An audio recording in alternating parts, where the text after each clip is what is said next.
Kontrak Cinta 1 tahun, Part 8. Perubahan yang diidamkan. Hari ini, Ratu tidak dapat mengikuti mata kuliah di kampus, sebab mual yang ia rasakan justru makin membuatnya tidak berdaya. Ia kembali ke kamar mandi dan berusaha mengeluarkan apa yang akan keluar dari perutnya. Tetapi tidak berhasil, hanya air liur saja. Biina kasihan menyaksikan majikannya. Ia yang sudah berpengalaman mencoba menjelaskan apa yang terjadi terhadap Ratu. Asisten rumah tangga tersebut ingin berbagi pengalaman kepada wanita yang telah memperkerjakan dirinya. Sepertinya mual ibu makin sering ya, ucap Biina kepada Ratu. Iya Bi, saya capek dan semakin lemas. Saya boleh kasih minyak angin di leher ibu? Boleh deh Bi.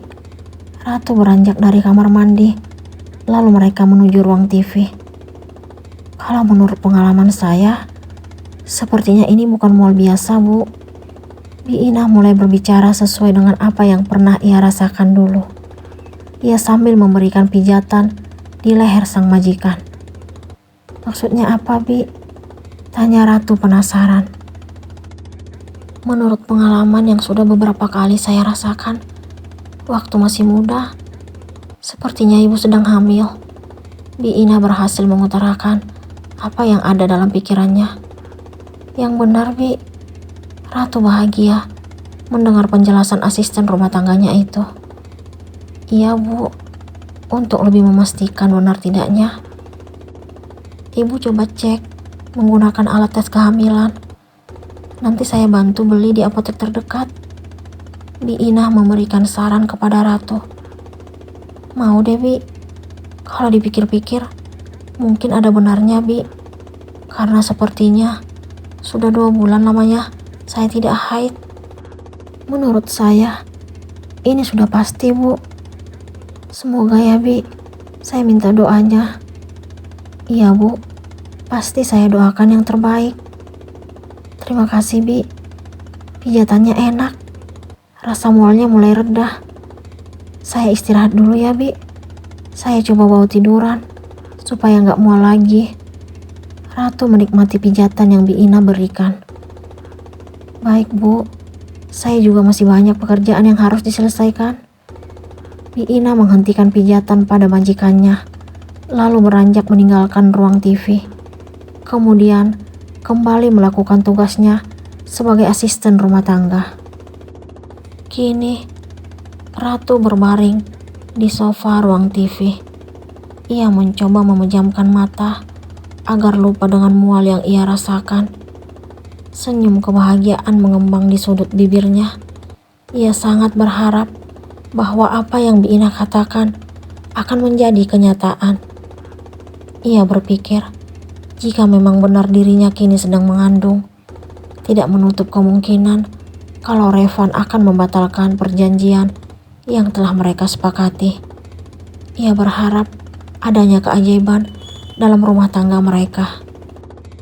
Belum berhasil memejamkan mata, tiba-tiba terdengar nada panggilan masuk dari ponsel dalam saku baju yang ia kenakan. Ia melihat nama Cinta di layar. Tanpa berpikir panjang, ia langsung menerima telepon dari sahabatnya tersebut. Assalamualaikum Cin. Ia mengucapkan salam kepada Cinta.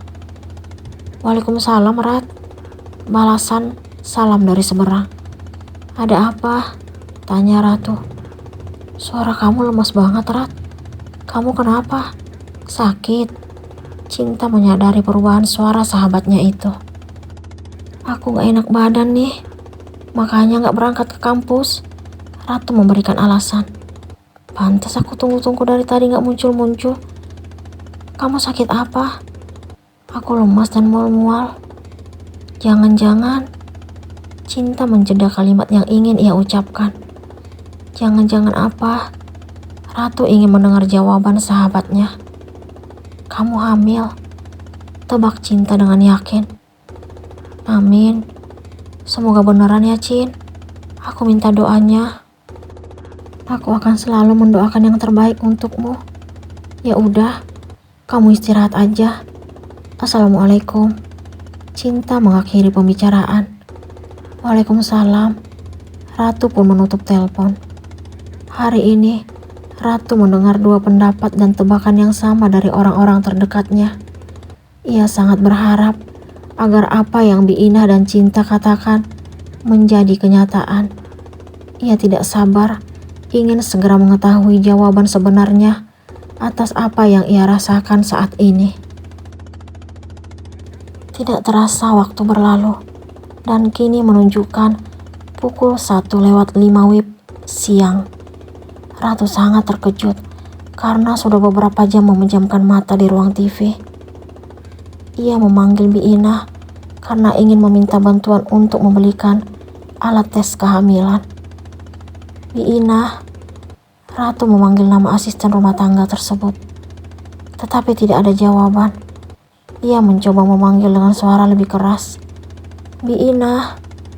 Iya Bu, terdengar sahutan Bi Inah, lalu segera menghampiri sang majikan. Dari mana Bi? Tanya Ratu setelah Bi Inah di ruang TV. Maaf Bu, tadi saya lagi di taman belakang.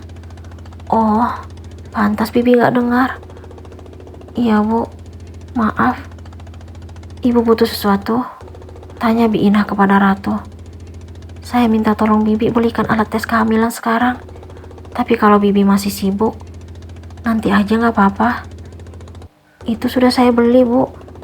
Tadi gak enak mau bangunin karena Ibu tidur nyenyak banget. Kapan belinya Bi? Tadi setelah kerjaan saya selesai. Saya ambilin sebentar ya. Bi Inah segera mengambil benda tersebut dari kamarnya. Tidak sampai 2 menit, asisten rumah tangga itu kembali melangkah ke ruang TV dengan membawa alat tes kehamilan yang telah ia beli dari apotek terdekat. Ratu sangat bahagia menerima benda tersebut dari tangan Bi Inah. Kapan alat ini bisa digunakan, Bi? Tanya Ratu penasaran. Sebaiknya besok pagi aja, saat buang air kecil setelah bangun tidur. Ratu mendengarkan penjelasan Bi Inah.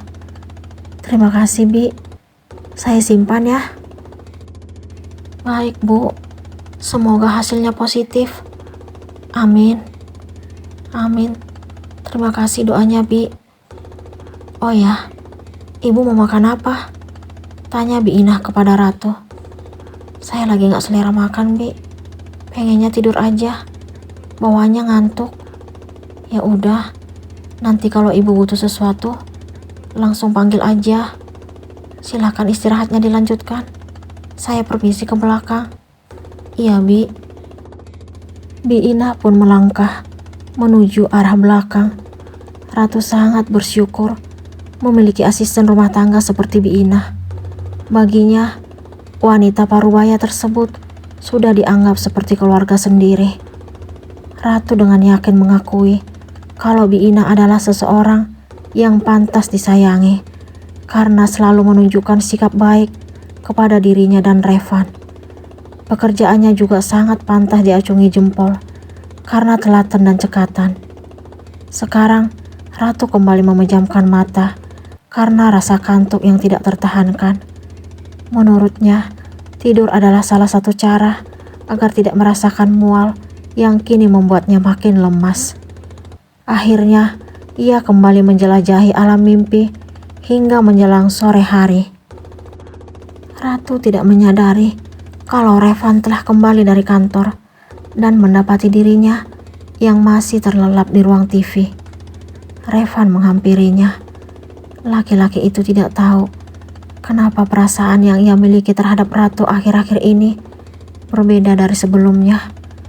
Ia pun duduk di samping wanita yang sedang terlelap itu. Menyadari waktu yang makin sore, Revan mencoba membangunkan Ratu. Ia ingin mengetahui keadaannya. Ia tidak pernah melihat pendamping hidupnya itu tidur saat dirinya pulang kantor. Ia tersenyum, memandang wajah cantik wanita yang dulu paling ia benci. Ratu, bangun. Ini udah sore. Revan menggoyang-goyang pelan tubuh istrinya. Ratu langsung terbangun setelah mendengar suara suaminya. Maaf mas, aku ketiduran. Ternyata kamu udah pulang. Ia pun duduk. Kenapa tidurnya di sini? Tanya Revan. Tadi rencana mau istirahat sebentar aja mas. Ternyata malah kebablasan sampai sore. Gimana perasaan kamu hari ini? Masih mual? Ratu makin terharu dengan perhatian yang Revan tunjukkan. Masih mas, aku sengaja bawa tidur supaya mualnya hilang. Oh, BTW kamu udah makan? Ratu makin terpesona melihat suaminya itu.